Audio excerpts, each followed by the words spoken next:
château d'Azedderido est vraiment un château qui a été pendant très longtemps reconnu comme étant un lieu magique.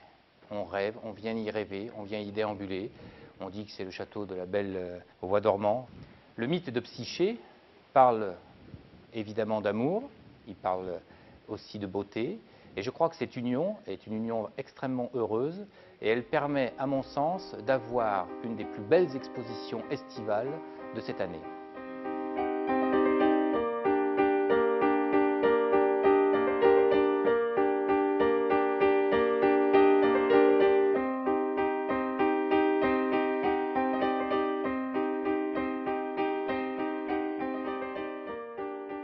Cette grande sculpture, donc, qui pèse 400 kg, qui est un prêt du musée du Louvre, est une œuvre antique qui a été découverte en fouille au XVIe siècle et qui a appartenu à la famille des sculpteurs Della Porta.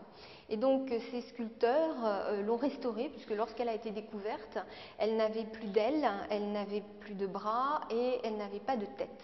Et donc on n'arrive pas à déterminer si c'était déjà une figure de Psyché avec des ailes manquantes qu'on aurait rajoutées, ou si à la Renaissance on a inventé les ailes pour en faire une figure de Psyché. En tout cas, ce qui est très intéressant dans cette œuvre, indépendamment de l'élégance de cette pièce, c'est qu'elle allie à la fois l'Antiquité, donc l'origine du mythe, et la Renaissance, qui est la renaissance effectivement de ce mythe.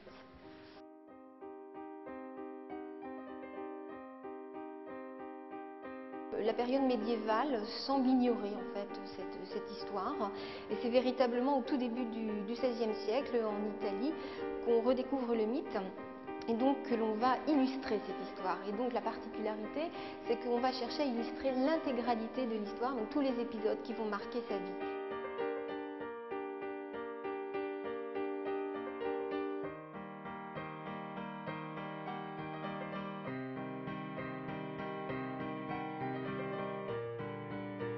Et là, Psyché est toujours représentée comme une jeune femme, avec des ailes ou non. Parfois, on a des heures où effectivement, elle n'a pas d'ailes, mais il y a un papillon quelque part, il y a un élément en tout cas qui permettent sans aucun doute de l'identifier. Et elle est toujours évidemment associée à Cupidon, mais également aux autres déesses qu'elle rencontre à l'occasion de ses épreuves. Elle est associée à Vénus. Donc c'est véritablement le conte qui est raconté.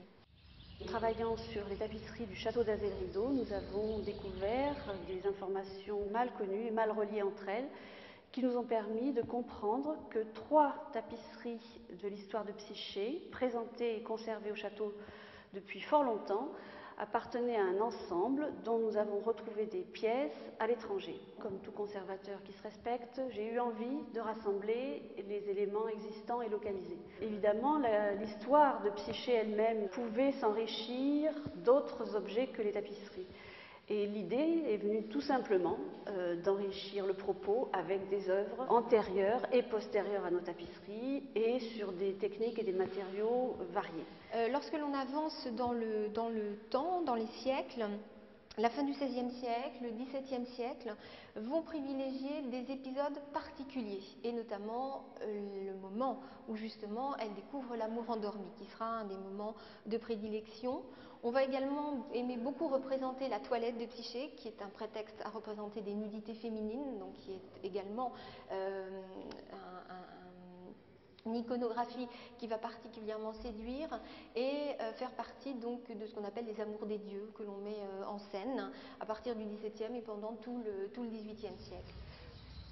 Nous avions le souhait donc d'être très pédagogique, d'accompagner nos visiteurs dans leur découverte du mythe de Psyché et faire une explication un peu chronologique tout en liant la chronologie artistique à la chronologie du récit. Et puis le 19e siècle multiplie les représentations de Psyché.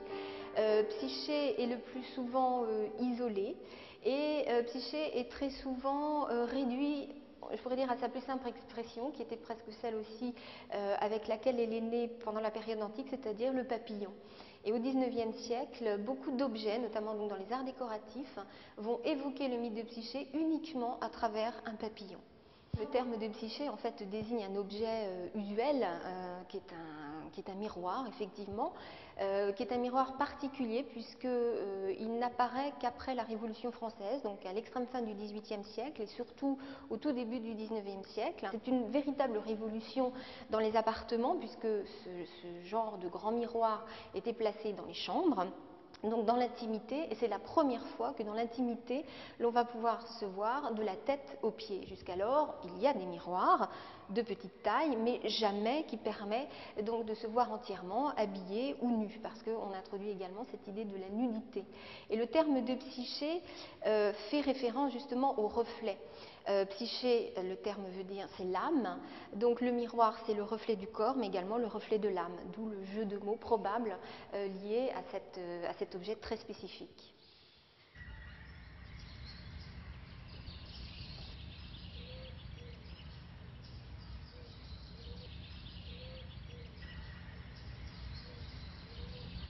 C'est le 5e château le plus visité du Val-de-Loire.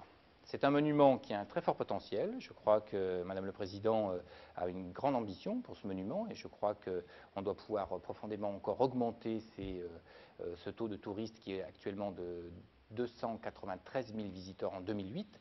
Je pense qu'il a un potentiel de 350 000 visiteurs. Il faut évidemment y apporter un certain nombre d'aménagements. Je crois que parmi les grands travaux qui vont être réalisés, il va y avoir le parc. Mais évidemment, il n'y aura pas que le parc, puisqu'on va réouvrir tout le 2e niveau des combles, qui est censé devenir un circuit de visite beaucoup plus étendu, en travaillant beaucoup sur l'interprétation de cette histoire de ce monument pour que les gens puissent mieux appréhender ce bâti de l'archéologie tel qu'on l'a discuté.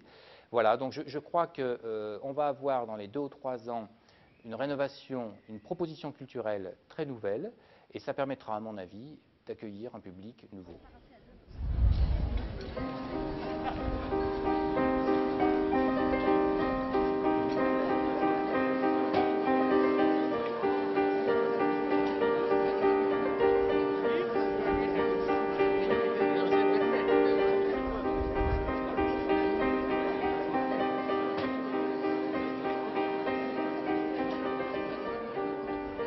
C'est la première fois qu'on fait en plein air une projection cinématographique.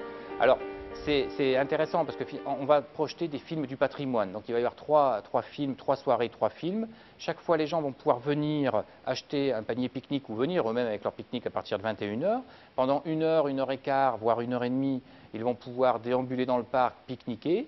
Et commence la projection au moment de la tombée de la nuit. Et je crois que là, on tirera un bilan évidemment, mais on va offrir quelque chose de nouveau qui laisse augurer quelques perspectives dans l'avenir.